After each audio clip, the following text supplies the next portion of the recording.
Welcome to the Wild Contemplations podcast. I am Kristin. I am a 1-3 projector, emotional projector, and my top three in astrology are Sag Sun, Libra Moon, Pisces Rising. And Cori and I decided to do this contemplative journey together to walk through the gene keys as they're illuminated by the sun. And so I'll let her share a little bit about who she is. Hello, I am Cori. I am a 4-6 sacral manifesting generator, a Cancer Sun, Virgo Moon, and Virgo Rising.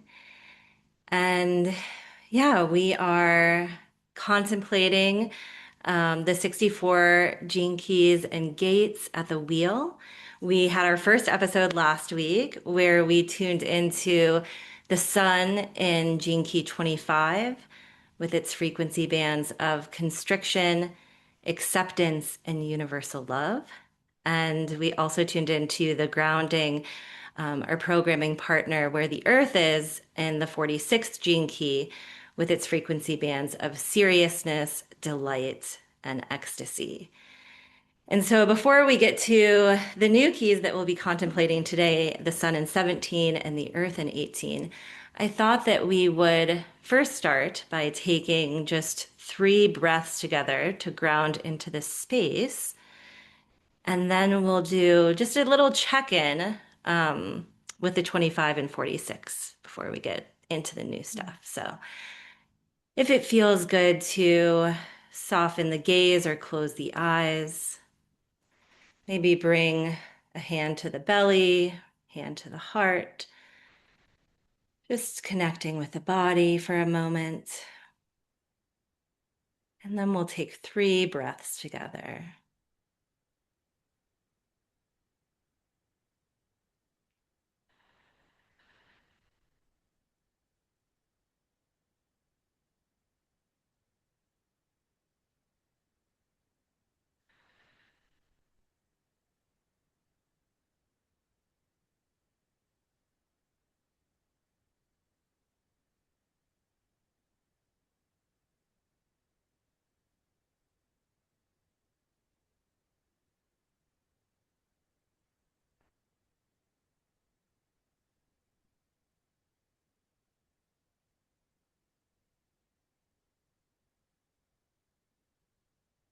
Mm.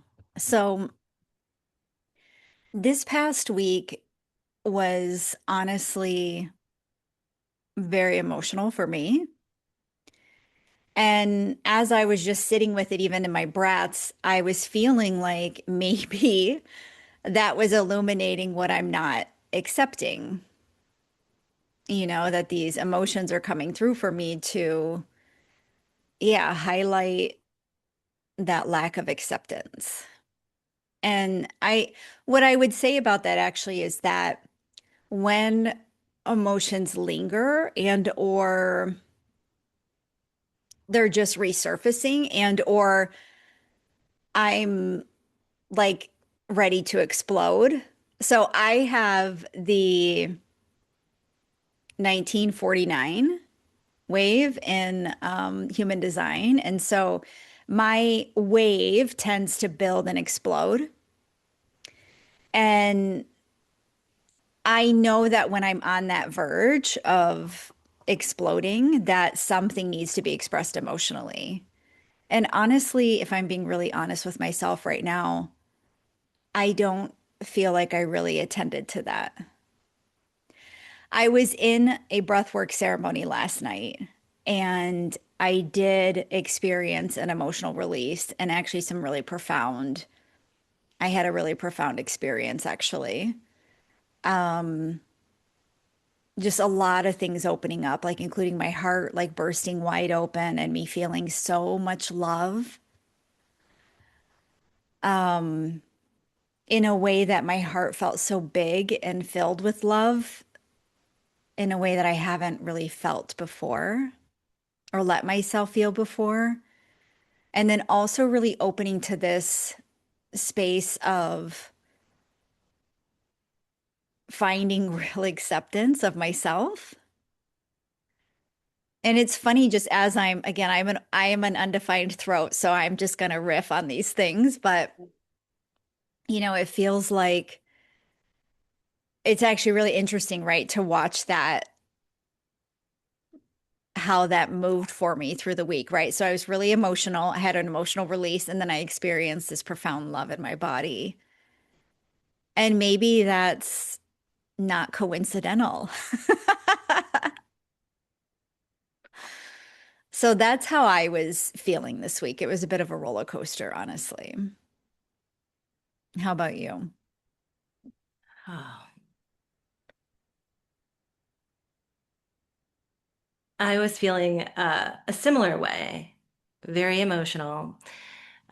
We just had this new moon to on the 18th. I don't even know what day it is right now, but a few days ago, and it was also in the 25. So we had the sun and the moon in the 25 at late degree Pisces, 28 degrees Pisces. So a lot like coming to the end, right? So a lot of grief and a lot of yeah, emotional energy that has been constricted in our field. Most of Pisces lives in the emotional solar plexus center. So it's always a season that we will have a lot of that activation. And then as we come to the end, those last couple of degrees will move into this 25 in the identity center. And so because of its connection to the breath, it does really allow for us to move those emotions that we've been keeping in, like you said, the lingering ones, the ones that are kind of like, yeah, keep kind of bouncing back and forth that we just haven't let move through us freely. Um, those will surface for us to kind of give the last breath to and allow to move. So for me, that was certainly the case. And if you think about it, we've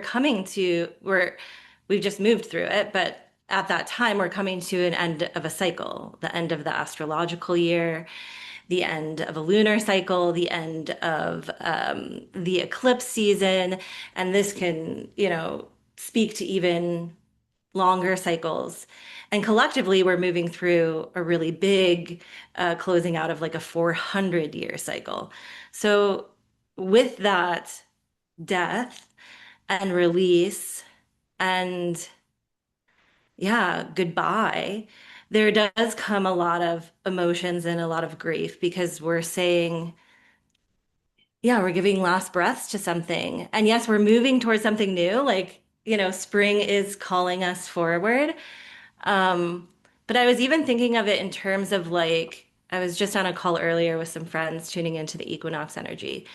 And for me, what was coming up, the way that I was feeling was like both like I had been through a birthing portal. Like I myself had birthed something and was like exhausted from that and emotional from that, but also that I was kind of rebirthed through that as well. And I just think about that time for like the mother and the child and needing a lot of like rest and nourishment and slowing down and coming back to the body, which I think is really highlighted in that grounding in 46. So for me, it was emotionally wavy and what I've found really nourishing is like slowing down. And when I haven't been listening to that, my body's been telling me anyways, like at the end of some of the days, just feeling like really drained of energy. And again, connecting with that, like I've really made a point this week to connect with my inner child. Um, and those things that like brought her joy and delight that still bring me joy and delight, but that I sometimes forget about. So, yeah, I think that's what's coming up for me. Hmm. How do you discern in that drained energy, just as a like primary generator type, right? Manny Gen generator. How do you discern that it is your battery being drained versus like something that you should be concerned with? Are you taking on energy? Are you surrounding yourself with people that are draining to you? Like how is your discernment of that? I think for me, how it shows up is that when it's just like showing that I need to recharge, it's like happening like after a lot of energy is moving through.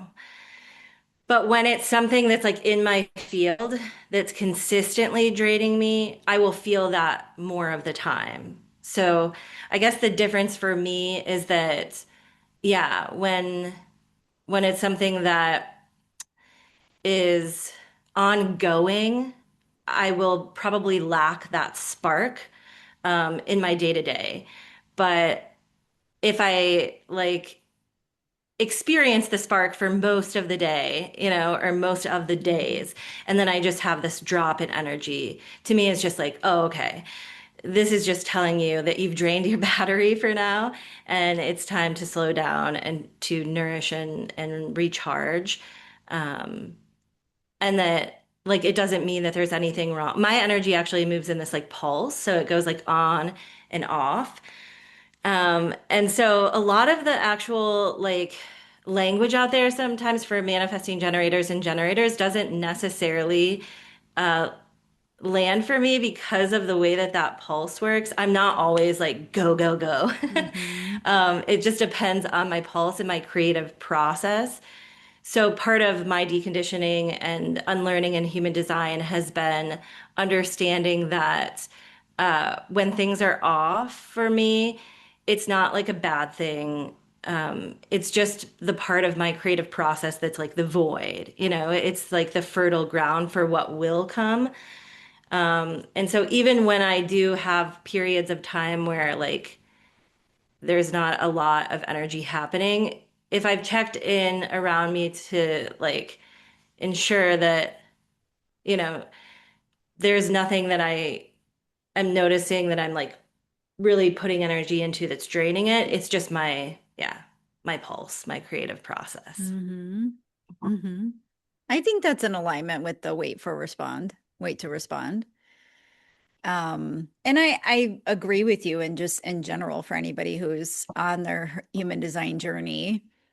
Um, I find that we all have our own experiences of these things, right? Like I spoke a little bit to my experience of my emotional wave, which I could share a whole lot more of, but I really need to do a separate video on the solar plexus because it's such an incredible, it's my favorite center to talk about human design.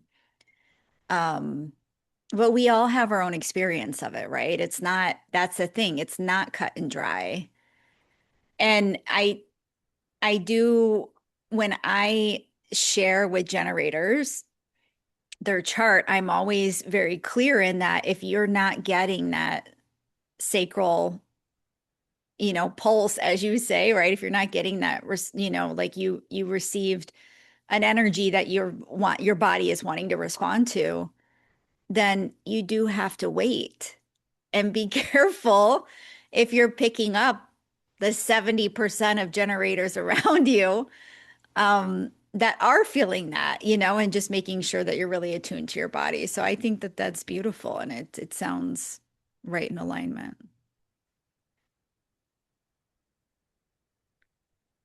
Yeah, it's been such a process of just like listening to myself and like you said, not necessarily what's out here. Like, yes, again, really treating it like an experiment that it is. Hmm. And saying, okay, let me try these different things and see how they work and how they feel and observe what's happening. For me, it's a lot about like pattern recognition Hmm. um, and that's kind of the energy that we'll be getting into today. So maybe we'll kind of start to Yeah. like lean into those keys a little bit.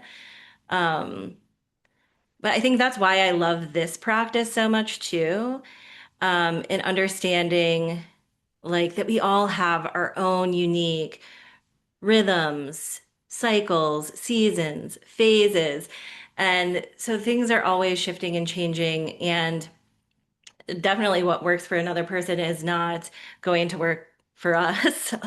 Like parts of it may, and parts of it may resonate, but yeah, there is not like this, like, oh, I have this and this is the way things are. It's like this always evolving process. And I think as we really start to embrace and allow and accept the various parts of ourselves, that kind of shifts and changes over time as well. Um, but yeah, let's kind of dive into the keys that we are contemplating today. So it's the sun in 17 with its frequency bands of opinion, farsightedness, and omniscience. In the Human Design Center body graph, this lives in the Ajna Center and reaches towards the throat. And the earth and programming partner for this is the 18th gene key with the frequency bands of judgment, integrity, and perfection. This lives in the spleen center in human design and reaches towards the root center. And both of these keys or gates in human design are part of the collective circuitry, so a logical circuitry that is very connected to, as I was saying before, noticing patterns. Um, the 17 specifically is really connected to like the scientific method and the sort of hypothesis. So it's having these new ideas and possibilities and yeah, like testing them. And where we kind of feel that opinion come in is when we narrow around a certain idea or way of thinking, and don't kind of leave the openness for that testing and curiosity and openness to new ideas and new ways of doing things too. And then the 18 is not at all connected to thinking. It's an awareness center, so it's the spleen, but it's more connected to intuitive awareness around like correcting or realigning patterns. And I know you have the 18 in your natal Saturn and Jupiter. So I'll stop there and we'll kind of just kind of feel into the energy. Hmm. I was just seeing if I had the 17, which I do not. But I do have a defined ajna in human design. And, it's funny actually to think about this a little bit because just the trial and error side of it, right? I'm a three line in human design. And so I naturally am a lot of trial and error, but I also, because I have a defined head and ajna, I'm very clear and certain about my discernment of that trialing. Well, I would say generally, when I sometimes I would say if I'm trialing something over a long period of time, that's when I have more openness for it. Versus if kind of like when that trialing wave has landed almost, then I know I have that certainty there. And then the 18, I'm very, very familiar with because I have that. And I actually had to do a lot of personal deconditioning around this one because of the energy of judgment and feeling like I'm so naturally judgmental about things, and that doesn't feel like a good energy to have, right? If you say to someone you're judgmental, it's not. a nice thing to say to them, right? Nice thing, right? It's the way that society views that. And so I've really had to sit with where are the gifts in my judgment? And also in human design, that particular channel that 18 is tied to is a projected channel. And so being a projector, I'm very familiar with that energy as well, knowing that I need to be invited in. The other piece of the judgment that has really um, been challenging for me is that I see what's wrong before I see what's right in things. And it's never personal, but the world takes that personally. So it's really, that's been a lot of my general experience with those two energies. And I'll stop there and let you share about a little bit about yours. I have a feeling that this is going to open up even more. Yeah. So I have definition in the 17. It's in my design. So I can feel it more certainly in like my family.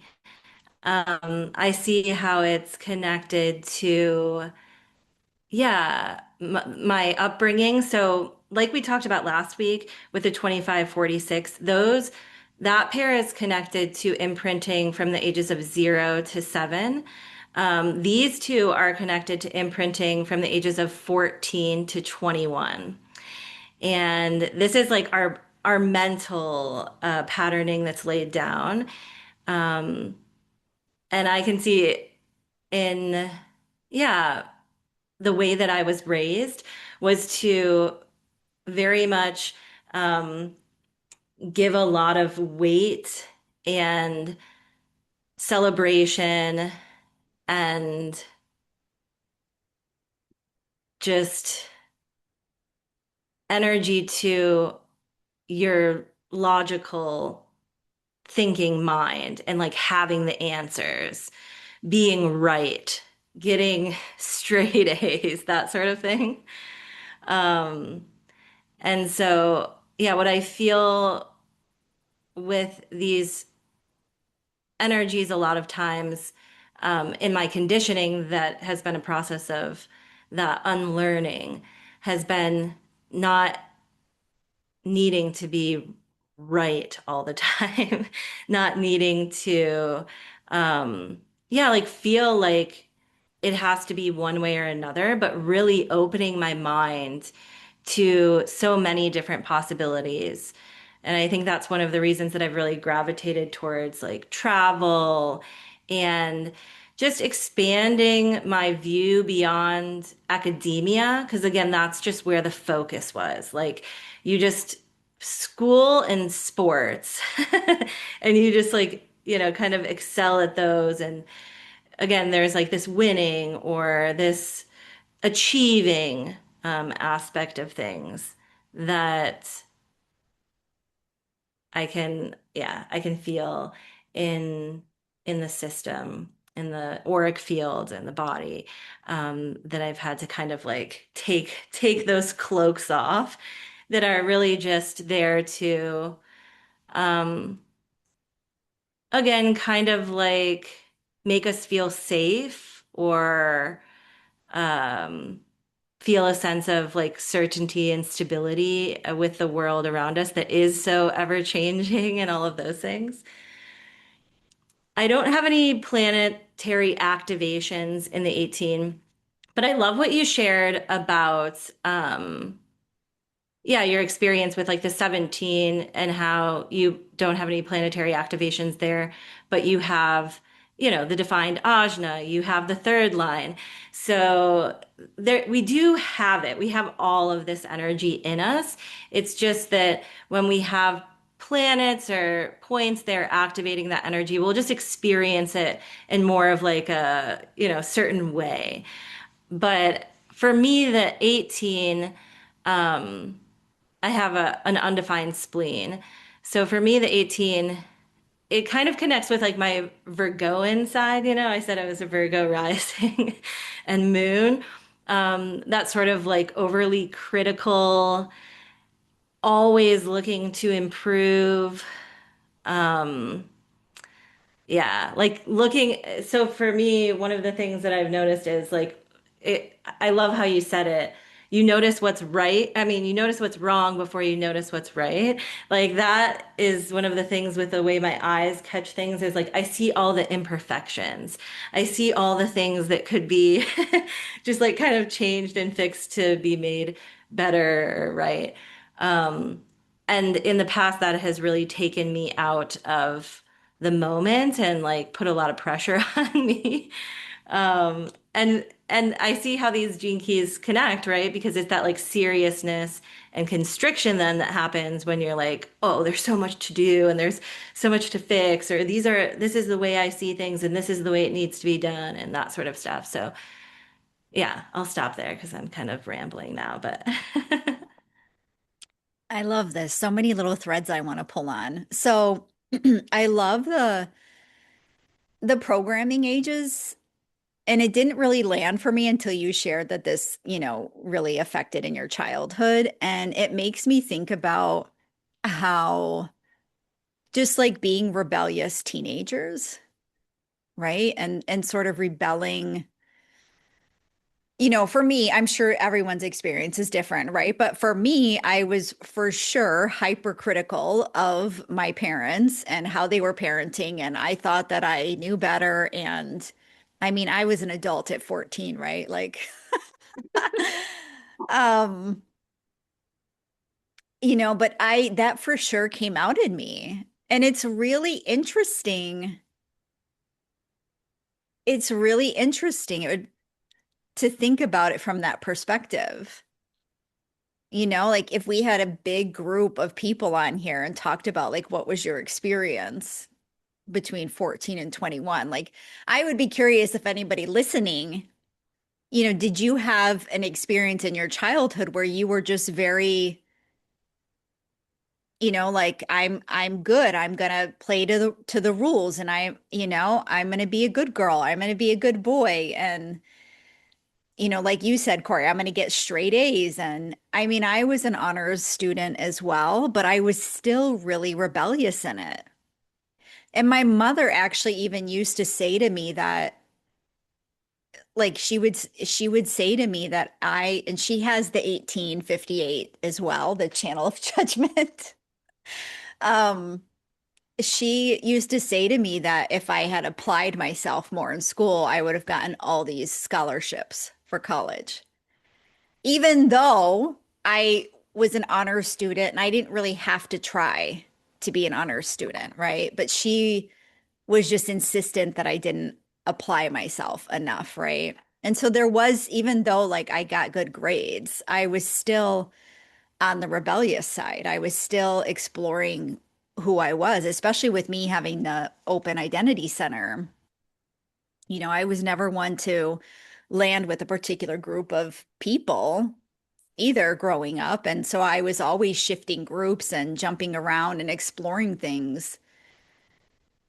The other thing I want to bring up is that, you know, I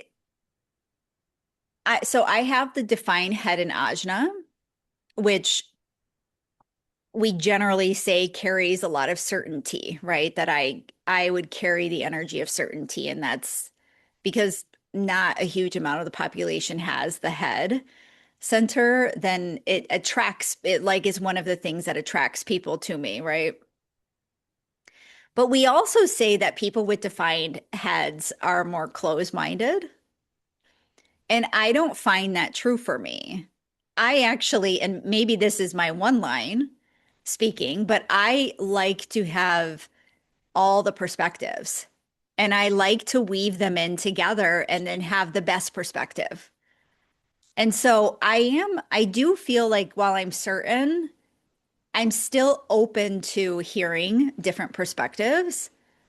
And, going back to that like trial energy, right? I'm open to hearing that and considering those things, but I'm very quick to discern what's true for me. So that was the other piece I wanted to share a little bit there.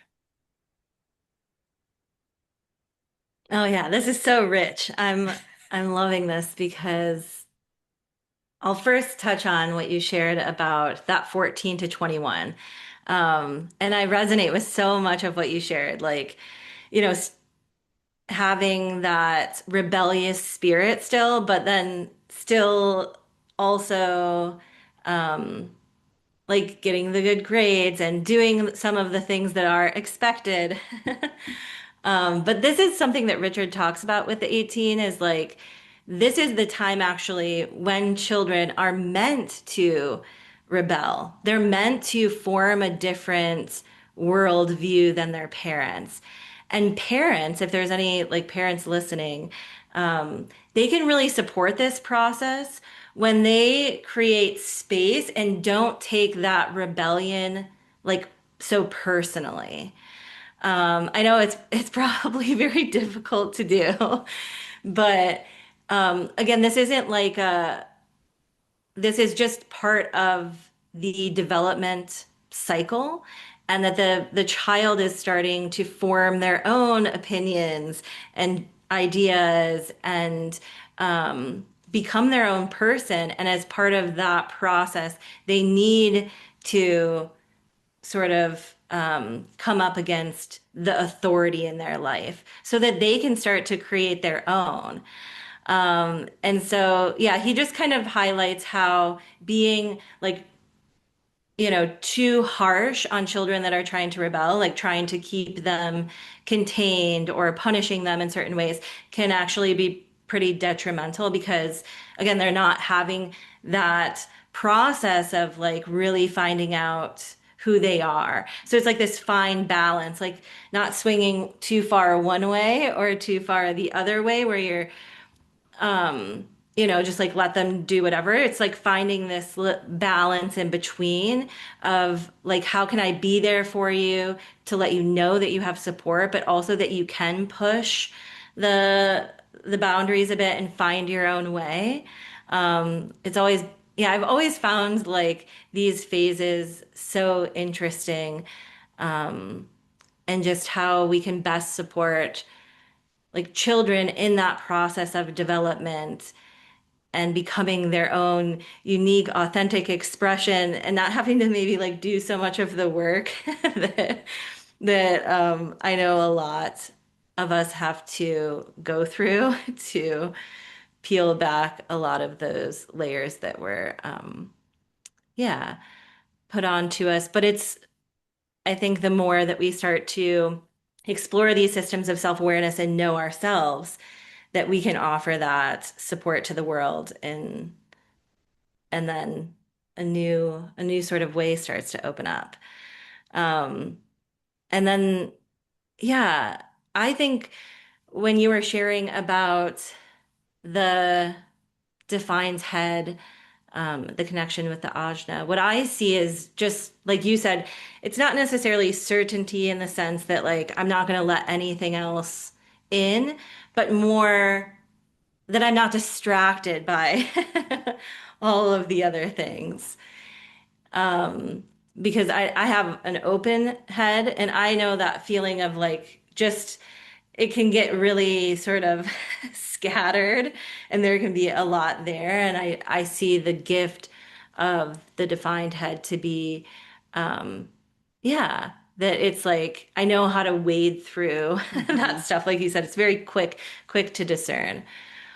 And then the other thing that's coming through with the 17, which is something that we kind of talked about last episode, is that it's really like this energy, so farsightedness and omniscience.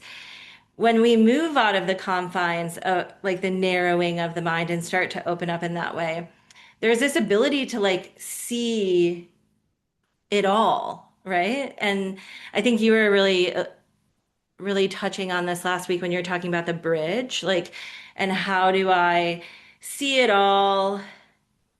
Like, I think that's maybe what we're scared of opening up to that level because how do we handle it if we see it all? Like, the mind, that's kind of scary because it likes to have things compartmentalized in ways that, like, doesn't feel like, oh my gosh, how do I make this all make sense? Um, but I think in my own journey with the 17, I have really learned to have a great love for like paradox and for holding both sides of and yeah, of a thing and like knowing that both can be true at the same time. Hmm. I actually feel like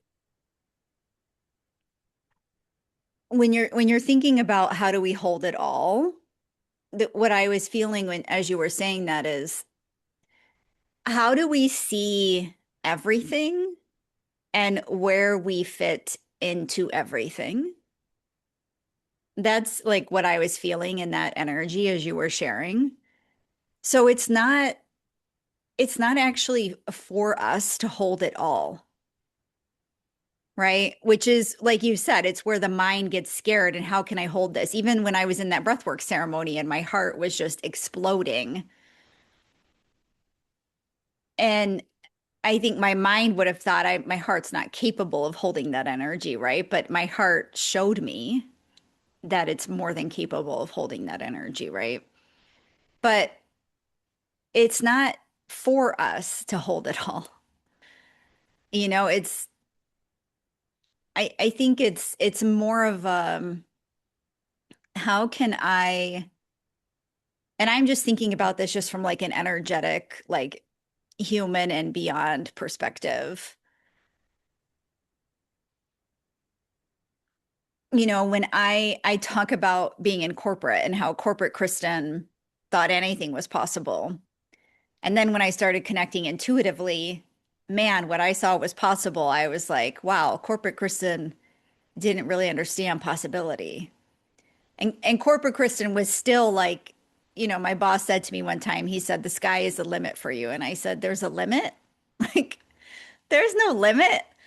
That was how much I believed in anything is possible. But what I have seen intuitively, it's just a difference between what the mind can hold and what our energy bodies actually hold, right? And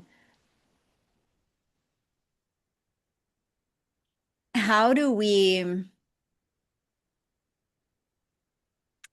it's like, I kind of want to say know our role,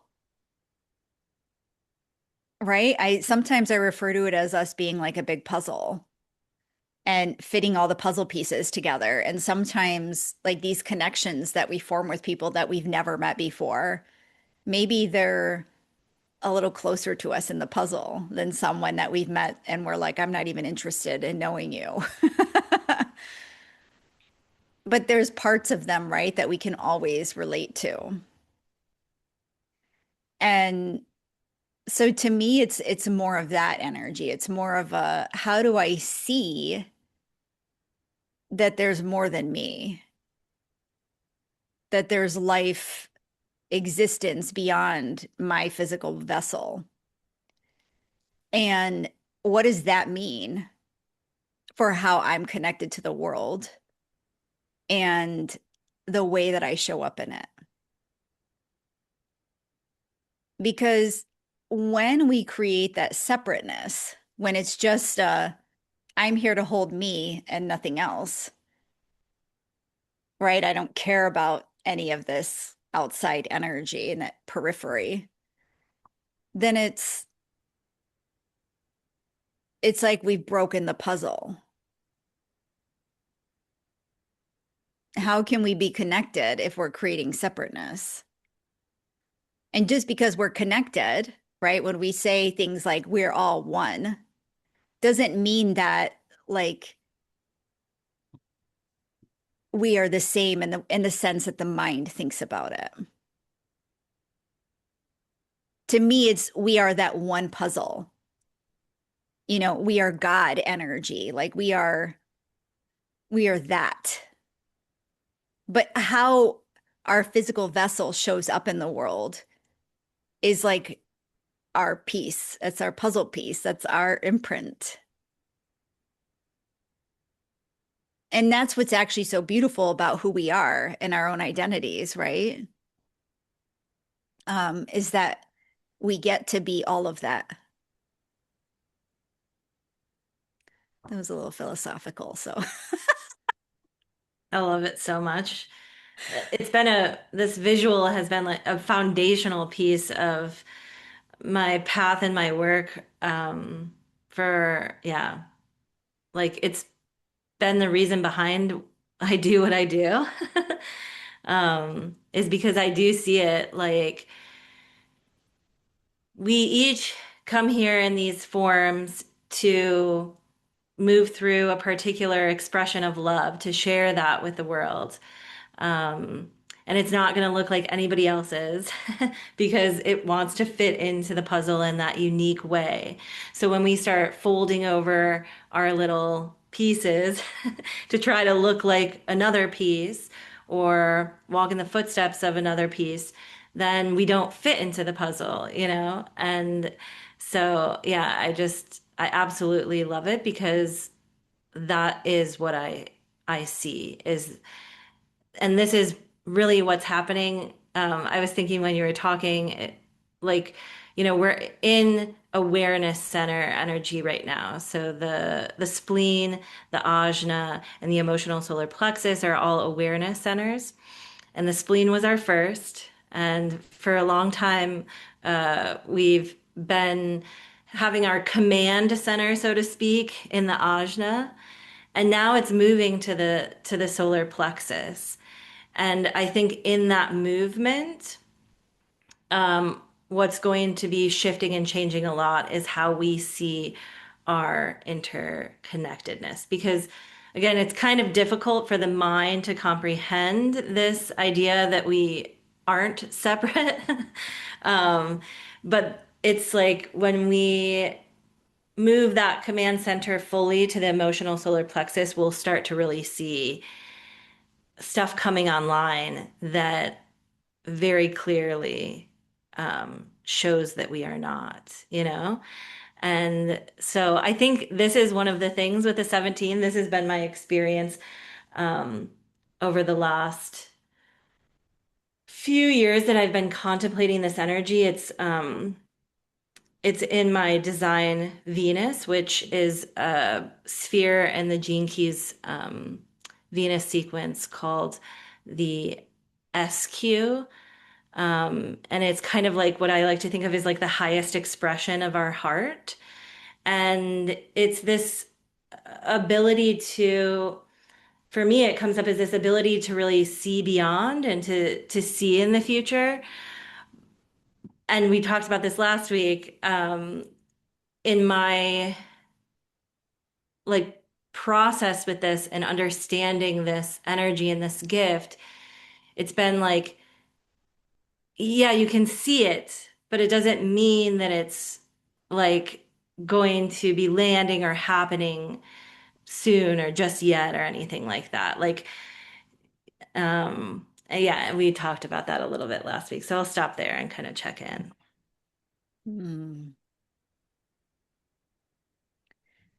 How does how does what's going on in astrology affect how we're experiencing the gene keys, like what's being illuminated? Yeah. So, well, we have just had this conjunction of Saturn and Neptune at the early degrees of Aries. And so we actually just moved through, contemplating that 25 where Neptune has been for quite some time. They're still there. Um, and Saturn was, they were there during the conjunction. Saturn just moved into the 17. So now we're contemplating that energy. And I mean, it's just, they're the same. They're just expressed in different ways to me. That's just the way that I understand them because they're like happening on the wheel. They're happening in these archetypal energies that are ushering in like a new way of being and relating in the world, right? Like, and so it really speaks to some of the outer planets, I would say, like, because we're going to have Uranus going into Gemini now. It dipped in there last year, but then went back into Taurus and retrograde. So, like, we have a lot of these planets moving from earth and water and from these positions that they've been in for longer periods of time, and they're moving into more like fire and air, and it's creating these shifts in the collective that also kind of mirror other parts of history. So yeah, I think that they're so deeply interconnected. To me, it's just the way that they like approach them, if that makes any sense. Like to me, you know, the Gene Keys approach is the one that I actually resonate most deeply with, which is like contemplation, gentleness, inquiry, patience. And the other ones I think just take a more, yeah, like I don't want to say predictive way of things, but like saying like, this will happen. They're just, again, recognizing patterns. This feels very like 1718. It's the recognition of repeating patterns. And like you can look at what's been happening. So we can say kind of what will happen in the future because we've looked at these patterns and have seen them play out over time and can track that and then project that into the future. Um, but what I've noticed is that I prefer to be more in like an observation and just like an experience of the energy rather than getting too caught up in like this is what's going to happen or this transit is doing this. I mean, I love to follow the transits, obviously, but I've just noticed, and I think too, like you know, some of these systems just have they've been around for such a long time that there's a lot of ways that they're being used and there's a lot of energy around them. And so um, there's so many different branches of astrology. There's so many different ways to look at it. I've always resonated with more of like a psych archetypal approach, again, what we're kind of doing here, and also like an evolutionary approach that to me Mhm. they kind of like speak to a story. But there are ones that I mean they can really look at these larger patterns, whether it be like financial or political or things like that, and kind of predict how things are going to happen. Um, Again, not exactly what's going to happen, but just kind of like we've seen this before.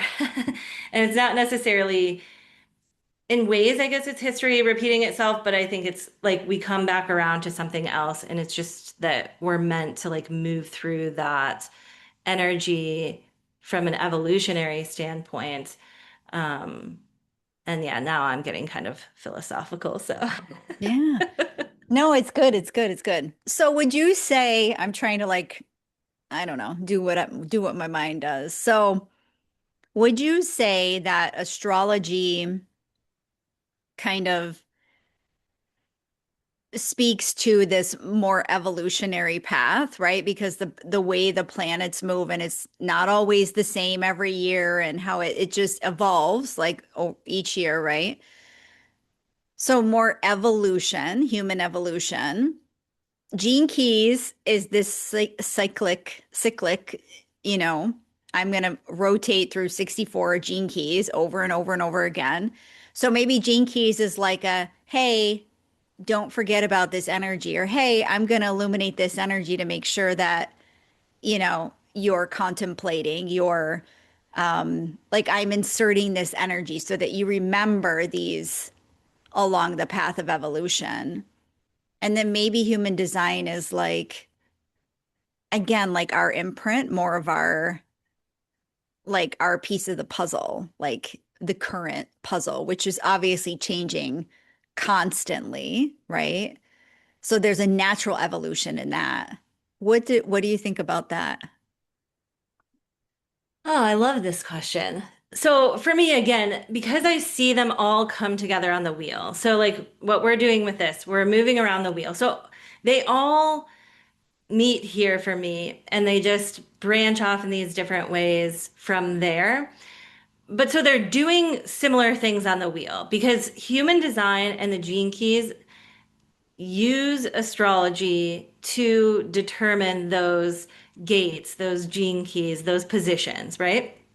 So from that standpoint, they're all very similar. It's just that like the human design body graph and the gene keys profile, those are taking it from your natal chart and then your design chart, which is a little bit different than like astrology. I mean, astrology is taking a snapshot of the sky at any time. And to me, more than anything, again, it's just such a wide system, like with so many branches. But more than anything, it's connecting to this idea like as above, so below, you know? It's really just tuning into the macrocosm and the microcosm and how that interplay happens. Um, but yeah, they're all similar in that sense that like they're looking at the planets in the same places. Astrology might call it Aries. Gene keys in human design are going to get more specific and say the 25th gate, the 17th gate, right? But even in astrology, you can look at like things called the decans, and you can look at Sabian symbols, and there's ways to like even look at the little tiny each degree, you know, there's ways to get really sort of um, yeah, like in the details with it.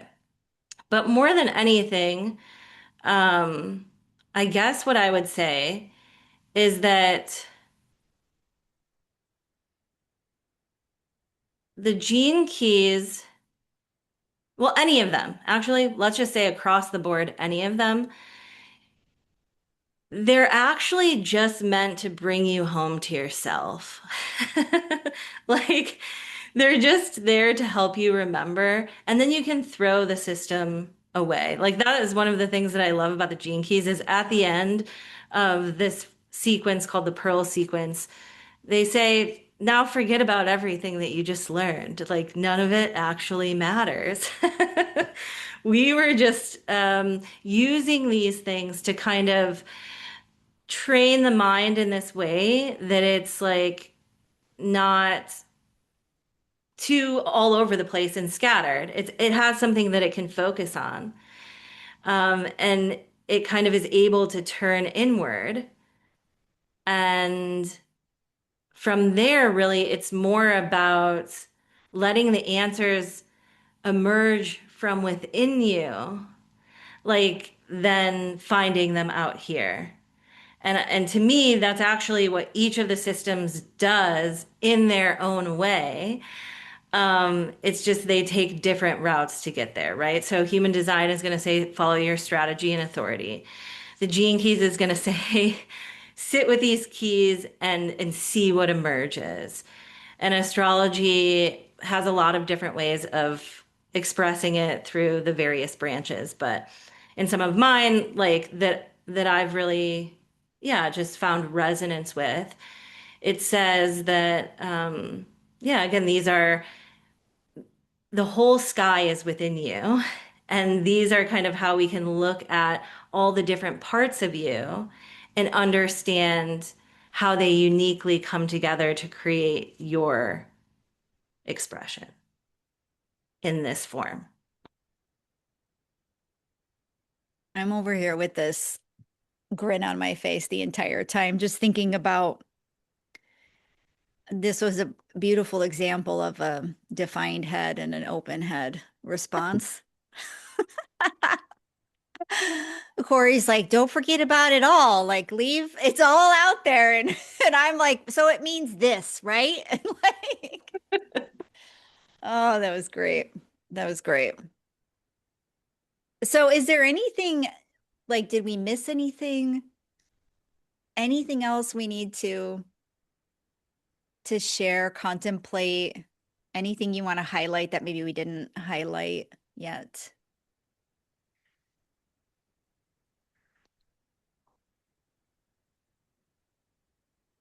With these, again, with any archetype or like picking a gene key or gate or um,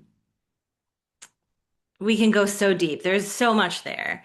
So I'm sure we could explore an entire year, an entire 64 years on just these couple of keys. But what I really felt for today, again, was like opening up and just seeing what wanted to come through. And I feel like it kind of took us on its own adventure. I think I'm pretty complete with it. And I know that we'll have an opportunity to kind of check back in next week after we've, yeah, experienced a bit more of it. Um, I think more than anything, maybe what I would say again with the grounding in the 18 is looking like at the ways that things are actually pretty perfect just as they are.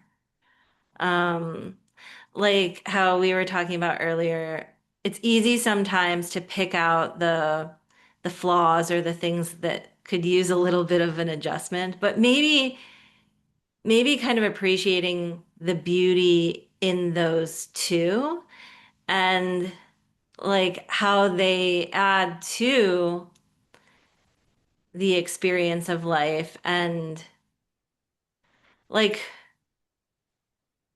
yeah, kind of just like I guess leaning into the perfect imperfection of it all. Hmm. It's very, it's about the journey, not the destination kind of vibes, right? Um, there's beauty in the masterpiece as we're creating it. So I feel like, for me, it's never an absolute. It's like this is the energy for me right now.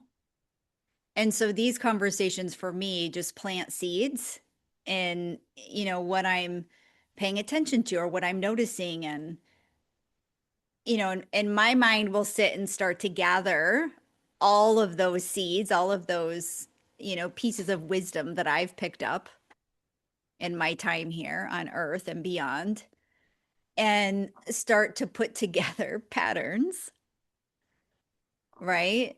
And those patterns also evolve over time, right? Like even the way that, just to go full circle back to like childhood, just the way that, you can even witness like from an intuitive perspective, like the baby boomer age, generation wasn't, they're the intuitive people that were out as intuitives were much, much, much less than they are now.